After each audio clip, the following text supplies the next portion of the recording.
Bonjour tout le monde, je m'appelle Fanny Riaza Anevoarsou et je vais continuer en malgache. Soltena ni coopérativa Mandroso eto anatrehanareo ary anazava aminareo fohifohy mahakasika ny tetikasanay any Antsuleara mahakasika ny fambolena oignon sous irrigation goutte à goutte. Raha antsika malala fa ny any atsimo zany araky nitatsika eo amin'ny sary dia anisan'ny mijaly rano, mijaly orana, mijaly sakafo misy moa kere ary vahaolana ho an'izay zany no entinay amin'ity système ity satria eto amintsika zany dia manao adduction d'eau sy zavatra ohatran'izany fa tsy manao irrigation agricole ka ity zany dia irrigation goutte à goutte par forage, le tout par pompage solaire direct sans stockage d'énergie. Zany hoe tsisy fandotona mihitsy zany na ny kely ary fa nefa ny productivité ambony be.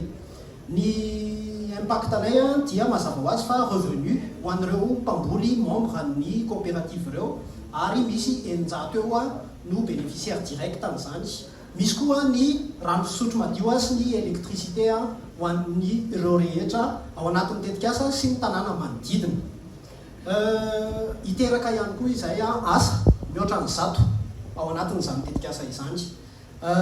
Manaraka hoe azafady le slide fa adiniko kely. Mbola manaraka ihany.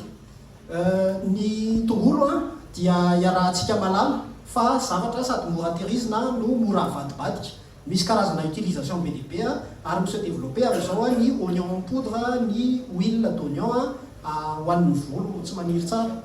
Ary io tsena io zany dia mivalapatra be maneran-tany fa ao à la Réunion aloha zao no demande tena ambony be sady akaiky kely atsika ary efa manana promesse d'achat zay pour la totalité de notre production. Manaraka le slide azafady. Nisy fiara-miasa be dia be nanatsanganana n'io projet io ary anisan'izany ny gouvernement néerlandais anisan'izany Bionex SA ary mijoro vavolombelona ny manampahaizana sy ny dirigeant reny niara-niasa taminay reny fa tena solution maharitra amin'ny changement climatique ilay tetikasa ary hitondra fiovana goavana amin'ny paysage zany any atsimo zany.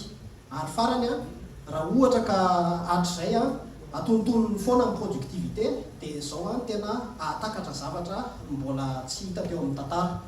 Farany ny chiffre dia goavagoavana ihany ary partenaire maromaro no iarahanay miasa ao anatin'izany.